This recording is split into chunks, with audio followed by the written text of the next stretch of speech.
It looks like America put up $50 million to capture Maduro. But now they went ahead and did it themselves, so they don't have to pay anybody off. But the idea is crazy. How can the military go into another country and just, I guess, kidnap the president? Well, technically, the guy wasn't the president. He was illegitimate, won the election, is what they say. But I think it's amazing how America is able to just go to any country and take down their leader. Even if it was a fake leader, they were able to do it. So shout out to America. It's crazy. All right, today I'm going to put on Maria Bartiromo, Sunday Futures, but audio only. So I'll just play the audio and interrupt every now and then. Let's take a look. Happy Sunday. My name is Noel here at Verbal on Life. Trying to talk about it because it's crazy. Colossal amounts of deadly and illicit drugs into the United States. As alleged in the indictment, he personally oversaw the vicious cartel known as Cartel de las Solas, which flooded our nation with lethal poison, responsible for the deaths of countless Americans, the many, many Americans. I did have conversations with him, and I said,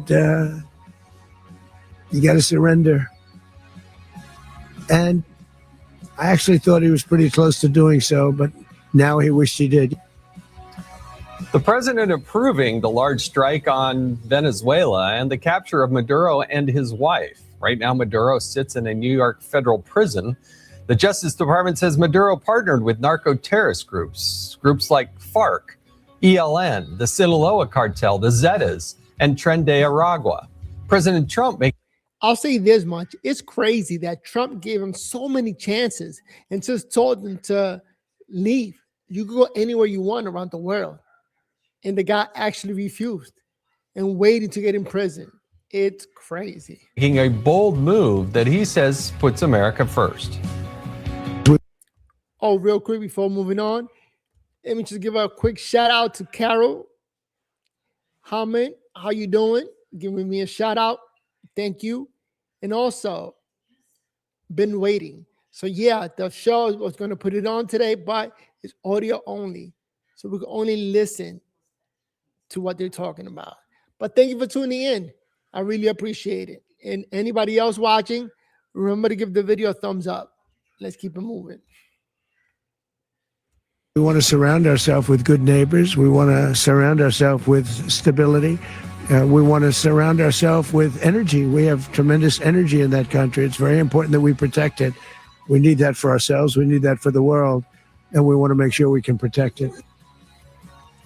The United Nations Security Council is meeting tomorrow on Venezuela. We'll talk with the U.S. ambassador to the United Nations, Mike Waltz. We'll also talk with President Trump's former national security advisor, Robert O'Brien. Plus, how will lawmakers respond when Congress is back in session this week? We'll talk with Senator Katie Britt.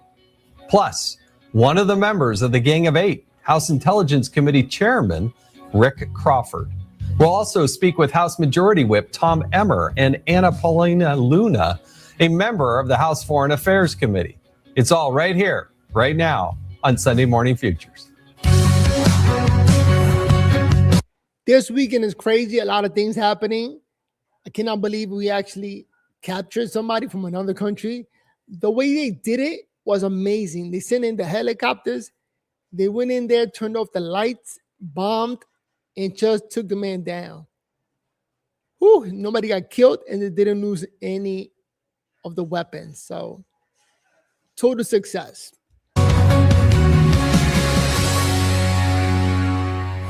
We begin with a historic day in the Caribbean.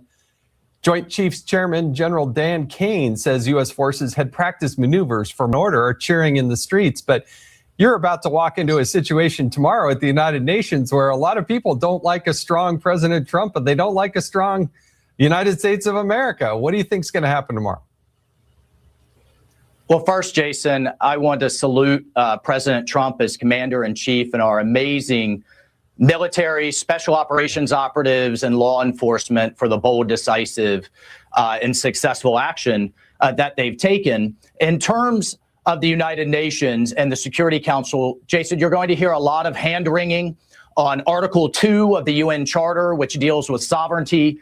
And I will remind everyone of Article 51 of the United Nations Charter, which is, as we have in the past, which is a nation's inherent right to self-defense. So in this case, you have a drug kingpin, an illegitimate leader, indicted in the United States, coordinating with the likes of China, Russia, Iran, terrorist groups like Hezbollah, pumping drugs, thugs, and weapons into the United States of America, threatening to invade its neighbors, its neighbor Guyana, with one of the largest oil discoveries in the world, is under threat from the Maduro regime. One of the largest refugee crises in the world, larger than even Syria.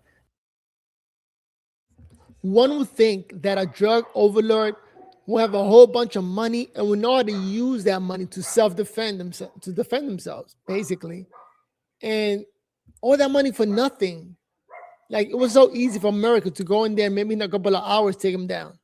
Why have all that money if not going to make use of it? Really, money doesn't mean anything if you don't use it to save yourself. Jason, and at the end of the day, was the United States, was President Trump just going to let that status quo continue? Absolutely not. He gave diplomacy a chance. He gave Maduro a chance, but he took decisive action in the interest of the United States. And Maduro will now be prosecuted in federal court. It is amazing to me the number of people who don't understand that when Donald Trump actually says something, he means it and he foreshadows it, and it means peace through strength. But I also, Ambassador, thought it was interesting that earlier in the day before Maduro was captured and taken, that they were actually meeting with the Chinese. What are the Chinese interests there in Venezuela? Why was Venezuela so important to the Chinese? Well, a number of reasons. One, the Chinese are moving incredibly aggressively into the Western Hemisphere, into South America. President Trump and Secretary Rubio are pushing back on that hard. But what you've seen is China getting cheap oil, moving in and taking key geography, taking things like ports and rail, and food supplies, right? Sorry. A lot of professionals were talking about that. If we make a move against Venezuela, China or Russia, we're going to make a move against America. Like, they try to use that as fear. Like, America better not do anything. But it's just that fear. Nobody can really touch America, if you think about it. So this is a good test to see what is China going to do about this. What is Russia going to do about this? Seriously, all that fear the professionals try to put into the government, not working. In our Western Hemisphere, right in Central South America. And this is why, amongst many reasons, this is such a critical national security issue. And to your point, senior Chinese delegation was meeting with Maduro just hours before, and we haven't even started talking about the likes of Hezbollah, Iran, Russia, and others. And here's a bigger picture, Jason, of what President Trump is doing with his foreign policy and the strategic approach here. You now have Argentina moving our way, or is a key ally, Chile moving our way, Paraguay, Honduras. We're taking UN action against the gangs in Haiti with burden sharing there.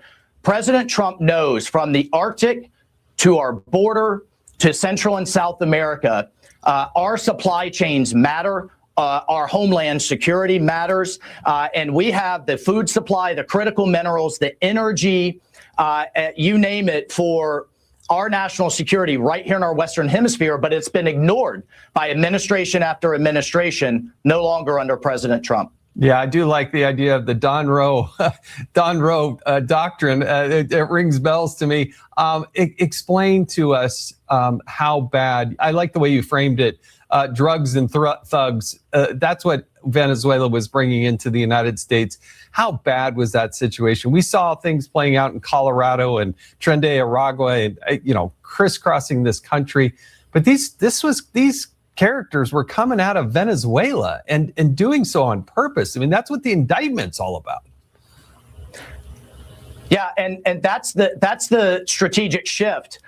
President Trump, Stephen Miller, DHS Secretary Noam, and others have made. These groups, Tren de Aragua, Cartel de los Soles, these aren't like our grandfather's mafia. These are more like ISIS and Al-Qaeda with state backing. Maduro was a state backer of narco-terrorism. These operatives are some of the most vicious in the world. They're right here in the United States killing Americans, but they have the backing of Venezuela's military and intelligence service, partnered with the Iranians, the Chinese and Russians, and also the Cubans. So enough was enough. Enough with our homeland security being threatened, and the president took that decisive action. And you're hearing, Jason, a lot of analogies to Iraq and those mistakes of the past. This is much more like Noriega, a convicted narco-terrorist who is now being brought to justice. Panama, which, by the way, is sitting on the UN Security Council right now as a rotating member, is far better for it. Our region, our safety and security for every American will be far better after this action. Well, the United Nations meeting tomorrow, and you're going to be there, and we'll be watching. Ambassador Mike Waltz, truly appreciate it. Thanks so much for joining us.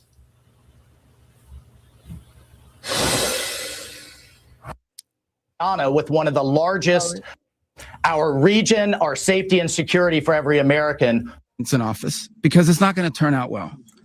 I'll say this much, man. So many people try to put fear in America and telling us that we better not do anything.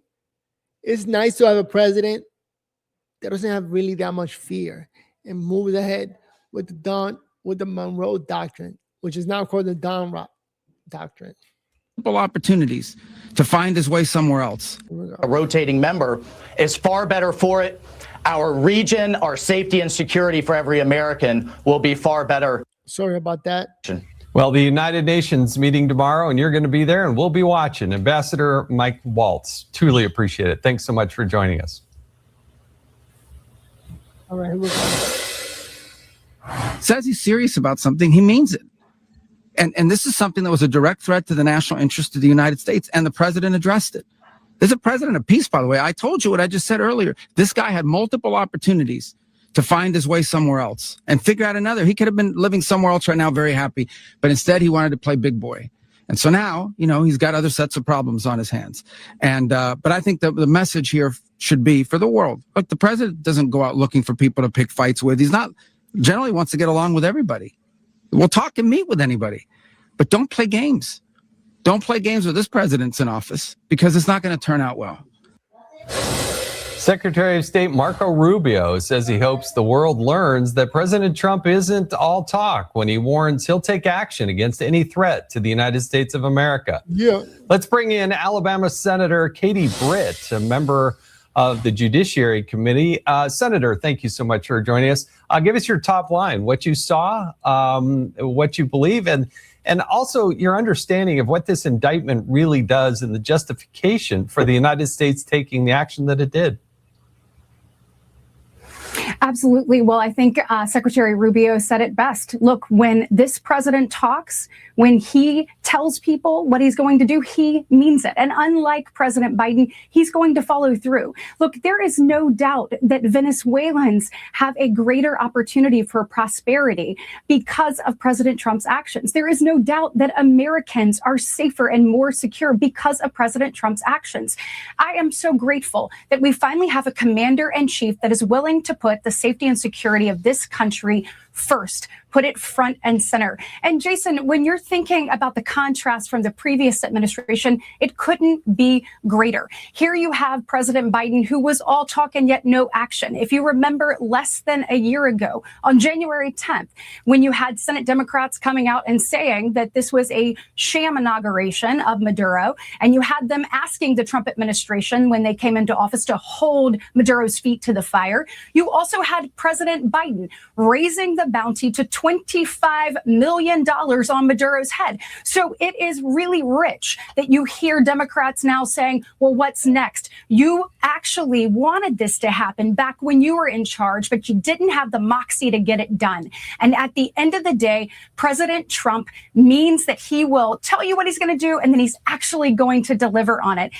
Look, I could not be more grateful for our men and women in uniform, our courageous military, and our law enforcement officers who perfectly executed the mission. This is yet again, we've seen a flawless execution of the most difficult mission, just like we saw in Operation Midnight Hammer under President Trump's leadership. So I am grateful that we are now learning what American strength is. We are seeing it in action, and gone are the days of talk. And now we're putting American safety and security first and foremost. And as for him having his day in court, he's going to have it, Jason, and justice will be served. I believe in that. And when you look at what happened to Jocelyn Nungary, when you look at what happened to Laken Riley, look, I can guarantee you that their parents wish that President Biden had the backbone that President Trump did, because their children may still be here today. So whether it is that, You know what I think? That Trump is only going to be in office, or the president, for 3 more years. So whenever a Democrat comes on board, they could always pardon the president of Venezuela. So that's still on the table. He may not have to do his entire life in jail. or the actual narco terrorism that has ravished this country. I've sat in front of too many parents who lost their children either to a fentanyl poisoning or a drug overdose. And President Trump said, I'm not only going to talk about ending that, I'm going to do what it takes to make it happen. Your point about the victims and all this, it gets way overlooked. It's not as if these things hadn't taken place over quite a few decades. And you're right about President Biden, because at one point, the bounty, if you will, or the reward for helping to identify and bring Maduro to justice was $15 million. But it was under Biden that they upped it to $25 million. I didn't hear any Democrat get mad at that. And when President Obama had his so-called kill list and he was taking people out by drone attack, I didn't hear the Democrats saying boo about, oh my gosh, where's the justice in all that? Donald Trump goes in and does it right with precision. No Americans harmed, no Americans killed, minimal damage. He's now brought in, he's in a court, he's in a holding facility, federal facility here in New York City. And suddenly the Democrats are going to fundraise off of that and they're going to call it illegitimate and illegal. What's the legal case for that? Look, you just nailed it. On the same day that President Biden upped the bounty on Maduro's head to $25 million, he also gave blanket protections, extended them for Venezuelans that were here, because he said he knew that that country was unstable. So when you see Kamala Harris come out today and say that we have now destabilized a region, she is actually talking out of both sides of her mouth, but nothing is new with that, because she and her administration, the Biden-Harris administration, when she was the border czar, made sure that Venezuelans had blanket parole into this nation and actually created a program centered on them, expanded it, as you know, to Cuba and Honduras and Nicaragua, as well as Venezuela, waving them into our nation. So look, the proof is there. They talked, but yet they didn't have what it took to actually keep Americans safe and to actually follow through. And now the rest of the world, whether it is Hezbollah, Hamas, or anyone around the globe, knows that when President Trump says something, he means it. And I hope that everyone pays attention,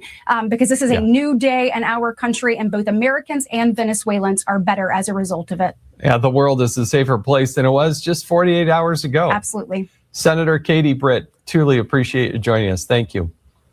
All right, coming up, Congress is back in session starting tomorrow with the Venezuela attack looming over a busy week. House Majority Whip Tom Emmer from Minnesota, he joins us next. Let's see what they talk about. Congress back in session this week. House Speaker Mike Johnson says members will get briefings from the Trump administration on the strikes in Venezuela. So let's bring in House Majority Whip Tom Emmer from Minnesota.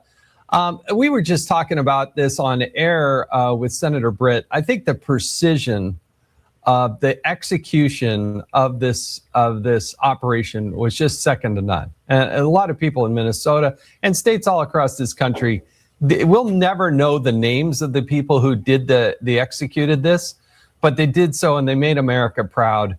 How do you think this is going to play, though? Democrats are going to fight hard. You know what they should do? They should make a movie out of it.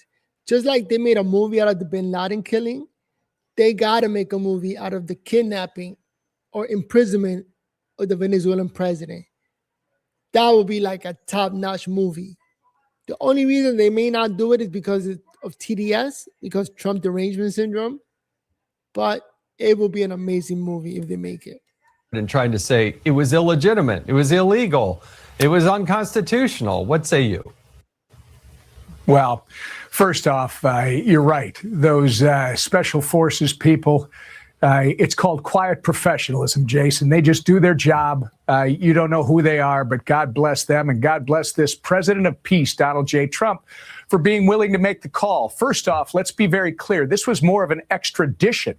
This was a law enforcement proceeding to capture someone who has been indicted on some very serious charges of killing Americans, of having intent to commit crimes that most Americans may not be aware of, but they're going to now. And it was the capture of someone who was an illegitimate ruler. He stole an election, so he wasn't even supposed to be there. Much different than a military move against a military adversary.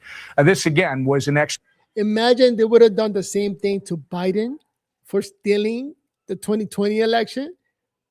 Although there is no other country that could have done it, but that's funny. Tradition. This was a law enforcement action entirely appropriate by the Trump administration. And you asked me about our colleagues on the other side of the aisle. You know, I understand they do not like our president. I understand that many of them have this thing called Trump derangement syndrome, that, you know, they're going to hate everything that Donald Trump does. But they've got to figure out, are they on the side of the American people? Do they care about the victims of the crimes that Maduro and his thugs have committed in this country? Or are they interested in safety and security and peace, not only in this country for the people that elected them to represent them, but in our Western Hemisphere, Jason, and obviously all around the globe, because we know that this thug, Maduro, this criminal, was literally working directly with our adversaries in China, in Iran, in Russia. This is a really important move by the Trump administration, and our colleagues on the other side of the aisle, for once, they should stand with the American people instead of just spewing their hatred for our president. The number of people living in fear of Tren de Aragua, the Sinaloa cartel, the FARC, there's so many of them. And now they can rest a little bit easier. This is still an ongoing battle, but the contrast with Joe Biden, President Biden, Kamala Harris importing these people, as opposed to Donald Trump's action, it could not be more stark. Look, Congressman, I would be remiss if we didn't talk about what's going to happen on Wednesday of this week, when the first hearing is going to happen regarding Minnesota, your home state. You've been very vocal on this issue, but the waste, the fraud, the outright abuse of the taxpayer dollars, the billions of dollars that has evidently been wasted and fraudulently out the door. My understanding here is the Minnesota Department of Children, Youth, and Families has 55 open investigations. And so we're going to hear on Wednesday this, from some of the state lawmakers that have been trying to blow the whistle there in Minnesota. Give us the update on what's happening in Minnesota. Look, you're a little low on the 55, Jason. My understanding. They should all be deported. Everybody who committed fraud and broke the law in Minnesota, deport them. understanding is there are 80 Somali daycares that have been under investigation for a while. And by the way, those daycares, and it's not that all Somalis are criminal. It just so happens to be that, for instance, the 250 million Feeding Our Future pandemic scandal, the largest in the country, 90% of the people indicted, and now I think 60 of them have been convicted, were from the Somali community. So when I say the Somali daycares, these were being investigated back in 2017 and 18, and it's not just child care services. As you know, Kelly Loeffler just identified almost 8,000 loans and $400 million in value related to the fraudsters. You've got housing fraud. It's amazing. So you're right. Our friend Jamie Comer, who actually replaced a former chair, ranking member named Jason Chaffetz, is calling in some of the top leaders in Minnesota who have been trying to sound the alarm on this fraud for a long, long time. And by the way, these are just a few of the people, because we've been doing the same thing. For the last 3 years, we were trying to get someone to report on this audacious fraud. And guess what? It took a president by the name of Donald J. Trump, who your previous guests have already indicated not only says what he's going to do, but then he does what he says. And he put out there that you've got this fraud that's running rampant. It is pretty much driven by people in the Somali community. And guess what? He's got 9 of his all-star cabinet members. I've just named a couple of them that are heavy into this. They're going to get to the bottom of it, and it starts on Wednesday. Keep in mind, he's also called in Governor Walz and Attorney General Keith Ellison the week after that. That'll be good. That'll be must-see TV. Congressman Tom Emmer from Minnesota, thank you so much for joining us. All right, up next, more on the secret mission to capture Maduro that took months of practice. House Intelligence Committee Chairman Rick Crawford joins us next. Again, that was a Hollywood movie taking down the Venezuelan president. So I really wish they invest money and make that movie happen, just like the Bin Laden movie. So they could do it with this one. This was top-notch military action. We called members of Congress immediately after. This was not the kind of mission that you can do congressional notification on. It was a trigger-based mission in which conditions had to be met night after night. We watched and monitored that for a number of days. So it's just simply not the kind of mission you can call people and say, hey, we may do this at some point in the next 15 days. But it's largely a law enforcement function. So if I could add one thing to that, Congress has a tendency to leak. This would not be good. If they leaked. Secretary Marco Rubio and President Trump explaining why congressional leaders were not notified about the Venezuela operation before it began. Let's bring in one of the members of the Gang of Eight, House Intelligence Committee Chairman Rick Crawford. Chairman, you heard from Marco Rubio, who also was the chairman. He was chairman of the Senate Intelligence Committee. Do you feel like the notification was proper and timely? Yeah, I do. And here's why. You just heard the president say you need to keep that universe of individuals who know what's going on to a bare minimum for operational security. And when you open the door to, congressional notification, you're basically opening the door to potential leaks. Now, I get that. Now, as a member of Gang of Eight, I got to be careful about, what I say and how I say it. But the reality is there was no congressional notification requirement here because this was a law enforcement action, first and foremost. Secondly, even if there was a congressional notification, there's not a pre-notification requirement, which plays into the idea of operational security. You have to maintain, if we're going to keep our operators safe, we have to maintain the highest degree of operational security to ensure mission success. That was what was taking place here. I got a call from not only Secretary Rubio, but Secretary Hegseth, in the immediate aftermath of this action.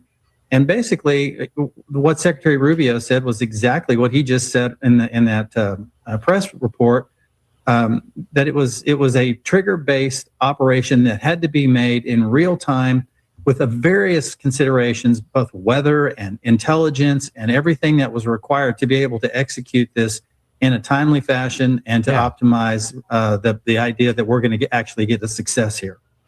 Not only did our special operators execute this flawlessly, but obviously there was incredible intelligence that we will never hear or see, sources and methods and people putting their lives on the line to make this possible.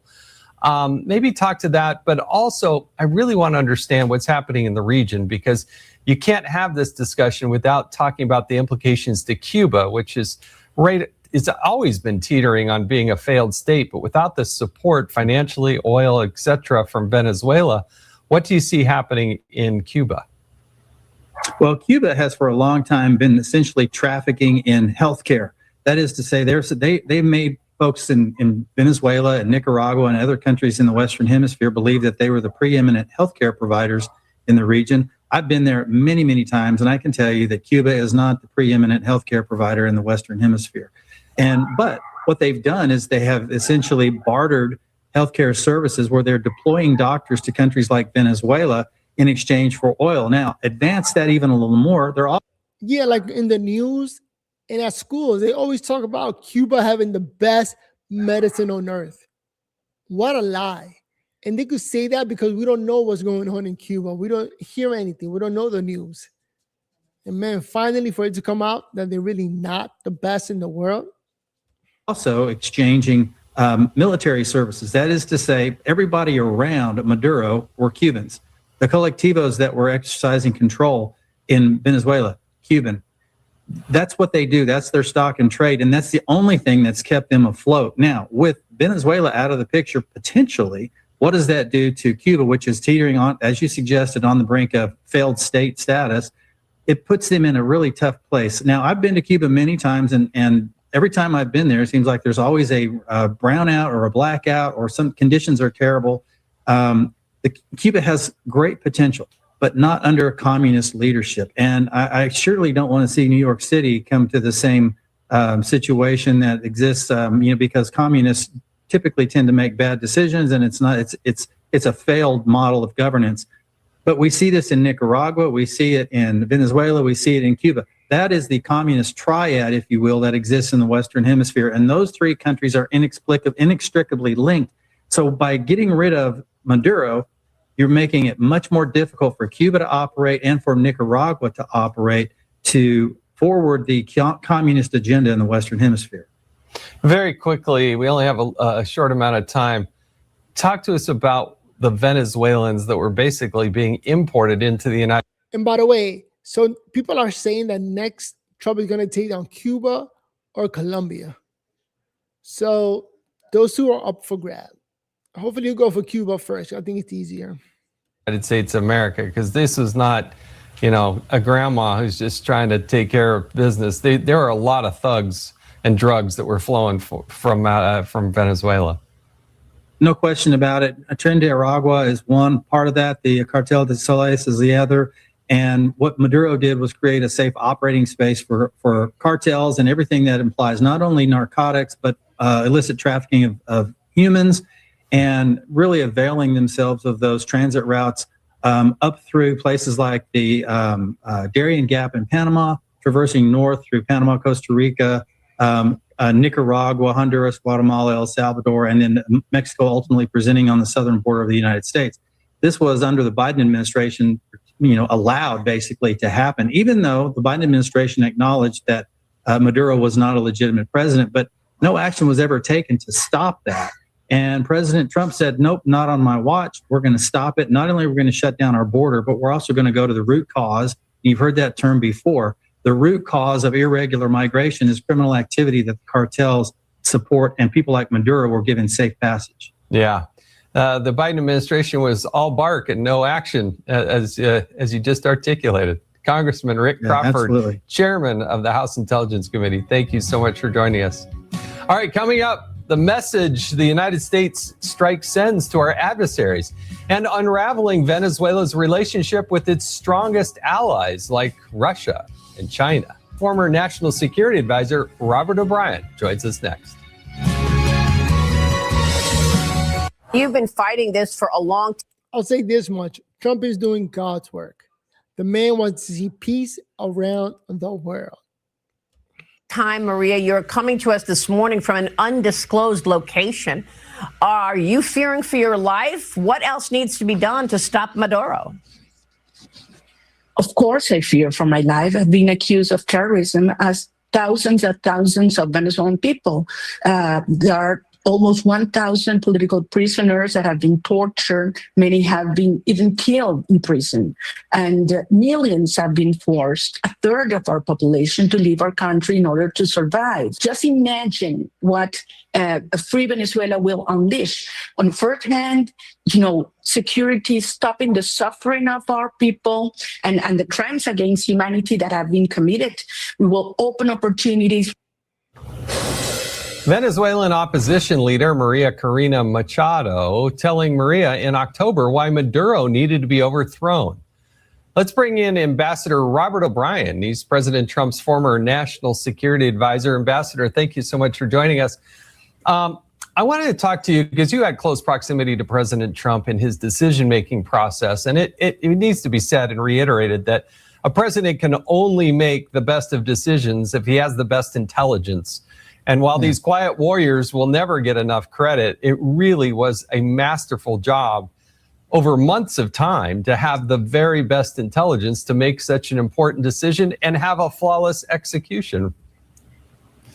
No, Jason, you're absolutely right. And Happy New Year to you and your family. And we saw this in the Baghdadi raid. It was the CIA that really laid the groundwork. We rightly give a lot of credit to our soldiers and sailors, airmen, and Marines who execute these operations flawlessly.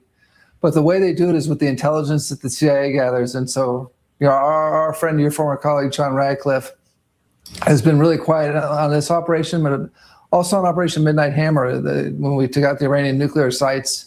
But the CIA has done just unbelievable work. Yeah, they never get enough credit for being the quiet warriors that they are. Talk to us a little bit about China's interest and oil and how this all plays into it. Like, Maduro needed to be brought to justice for his narco-terrorism. But oil does come in, the reserves that Venezuela has are unbelievable. And there's a reason why China has such a vested interest in Venezuela. Yeah, so Jason, that's a great point. And the president played it masterfully yesterday. And you saw this, he really killed two strategic birds with one stone. Number one, by releasing the Venezuelan oil onto the world market, and they've got the largest reserves, as you point out, in the world. They've got more oil than Saudi. Now, it's dirty oil. It's not as light as the Saudi crude, but they've got more oil than Saudi. That's going to drive down the price of Russian oil. And it's going to take money out of Putin's pocket to prosecute the war in Ukraine. But he also did something great with China. He threw China a bone. He said, "Xi's my friend, and we'll sell, American oil companies will sell Venezuelan oil to China. So we get money for the Venezuelan people, which they need. We get money for American oil companies, which cuts our trade deficit with China, and the Chinese get the oil they need." So it was really a masterful performance of the president yesterday. Also, explain to us the regional implications here. I'm kind of fixated on Cuba because they have been such an adversary, and they just border on being just this failed state. I know that Secretary Rubio has paid keen attention to that, given his proximity and growing up in his life in Florida and being the senator from Florida. But Cuba doesn't really survive without Venezuela. No, Cuba's been surviving on Venezuelan oil and gas for 25 years, almost since the fall of the Soviet Union. And Cuba's going to have a tough time surviving. Nicaragua, Ortega, the old Sandinistas that we fought against in the Reagan administration, they're going to have a tough time surviving. But more importantly, Jason, Venezuela invited Cuba, they invited Nicaragua, but they also invited China and Russia and Iran and Hezbollah into our hemisphere. They brought them into the Western Hemisphere. And the new Trump corollary to the Monroe Doctrine, which said no colonial, when Monroe said we're not going to let European powers colonize the Americas, Trump has now said we're not going to let Russia and China in to colonialize the Americas either. Yeah, the Monroe Doctrine has far-reaching implications. Last word about the decision-making process, because it's amazing to me that the world has not figured out that when Donald Trump foreshadows something, he actually really means it. He's going to act on it. And you better get in line or understand the implications.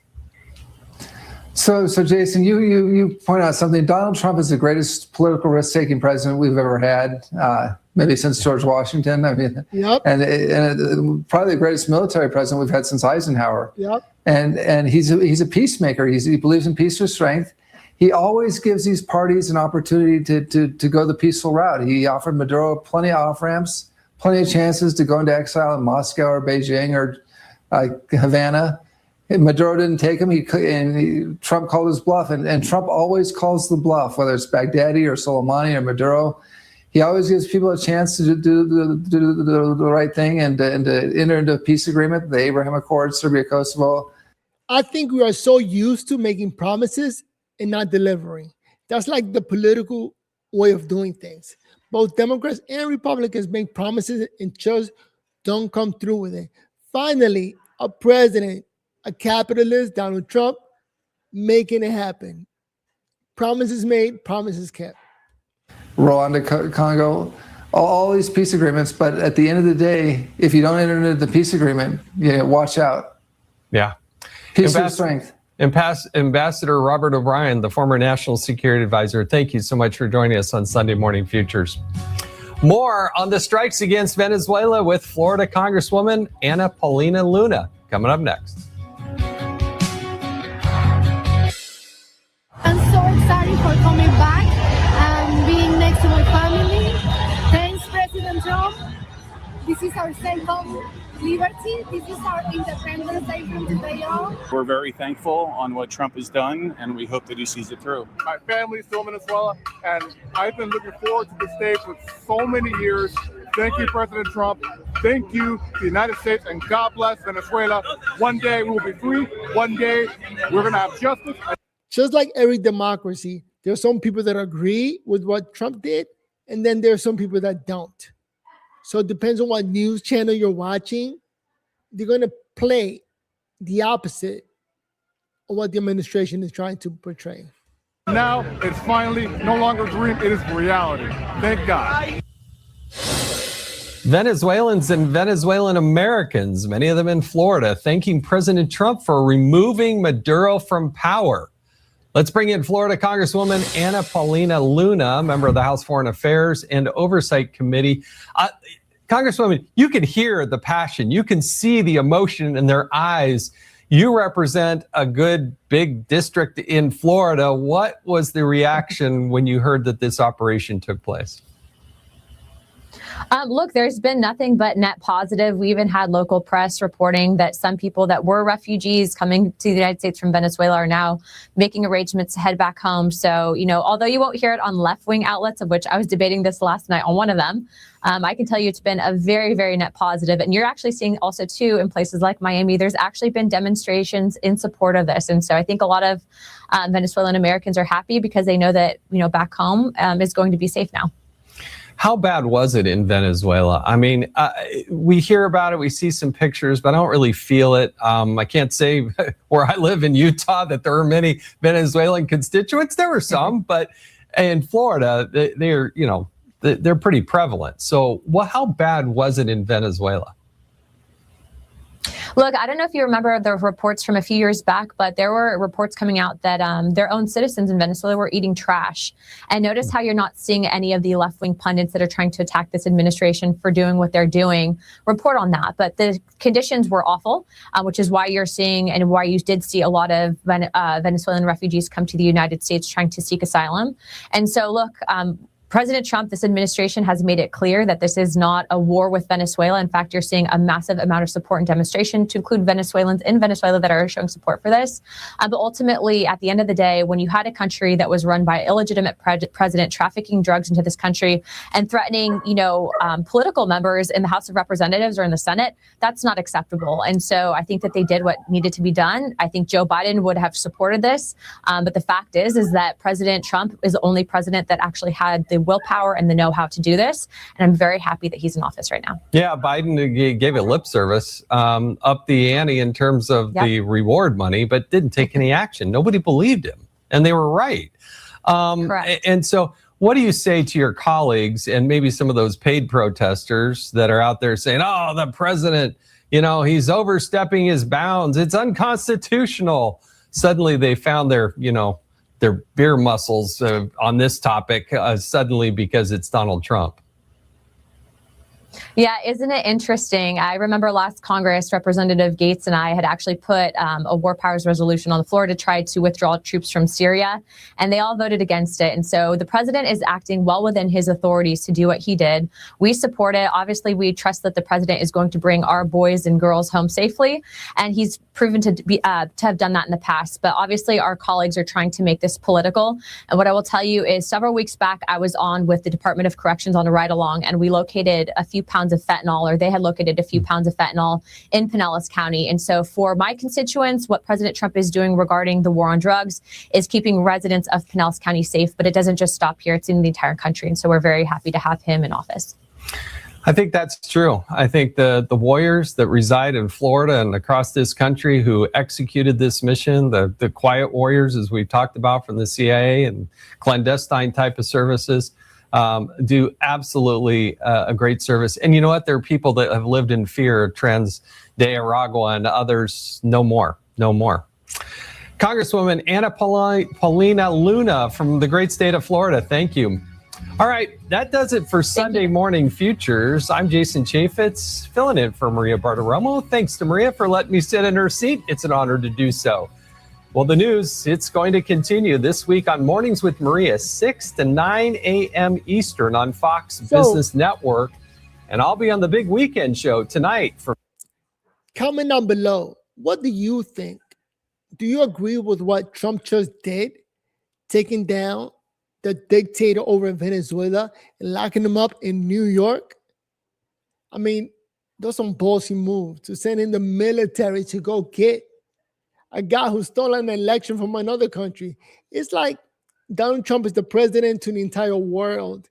And if there's a country out there breaking the law, America will send their military to take care of that problem. Insane.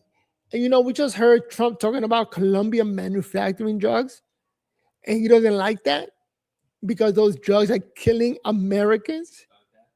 Insane. Yeah, what's up? Recording. But I want to go to BJ's real quick to buy some stuff.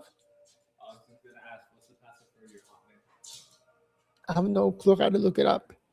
But give me a minute, I'm almost done. And then we're going to go to BJ's to get dressed.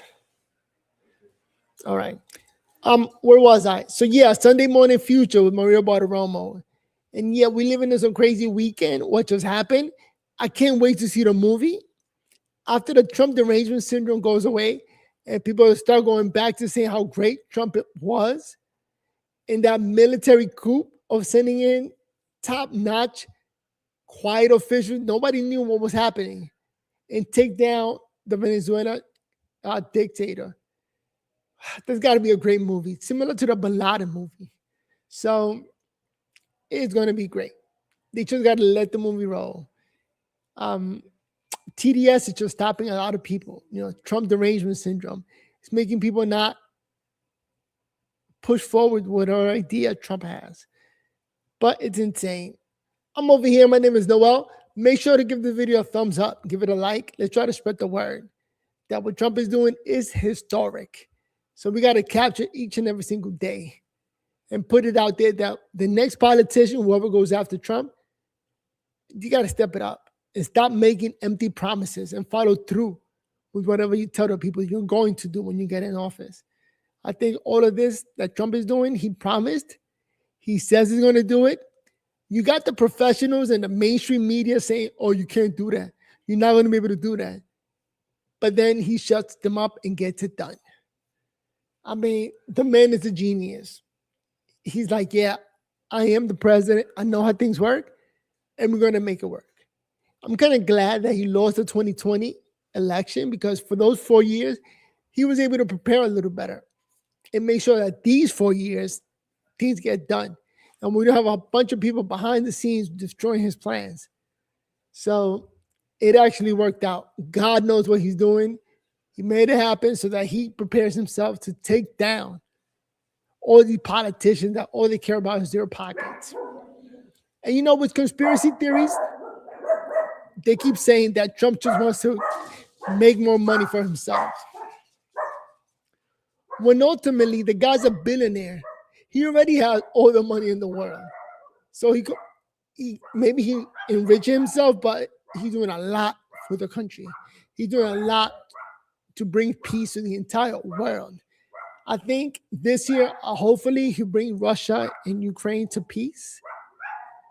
And forget the Nobel Peace Prize, but I'm not going to win none of that, but he doesn't care. He gets it done. But that's my opinion. Let me know what you think. Again, over here, verbal freedom, verbal on life, and making sure to express myself, you know. We all here in life in a limited time, and we got to make use of our time, you know. I'm over here battling my disability. Glad to be speaking with you guys. Glad to be verbal. On the background, I can hear my dogs barking, going crazy. Insane. They don't know how to shut up when I'm trying to talk. My son just came down asking for the password to my email. I got to give it up to him. But yes, those of you who commented below, shout out to, I see comments from Carol. Hopefully you're still on and can hear this. And yes, I do appreciate everybody watching. This now has turned into my end of life job, you know, just going on and expressing myself. This is my last job on earth in America. So let's make it work. Let's make it happen. You know, as long as you put in the work, you should get great results. I'm going to try to put in at least an hour every day. So far, this video, almost an hour, up to 52 minutes. And I appreciate everybody watching. Again, Carol, yes, I appreciate that you're here. Watching this video, you're still on from the beginning. Amazing. You know, with mainstream media, they just keep putting on fake news and stories that don't make no sense to the regular common sense people like you and I. So we got to go ahead and talk. And we got to talk about the fact that we know that you're lying to us. We see the fake news. We see the narrative, the political point of view that makes no sense. And unless somebody says it, they don't believe it. So thankfully,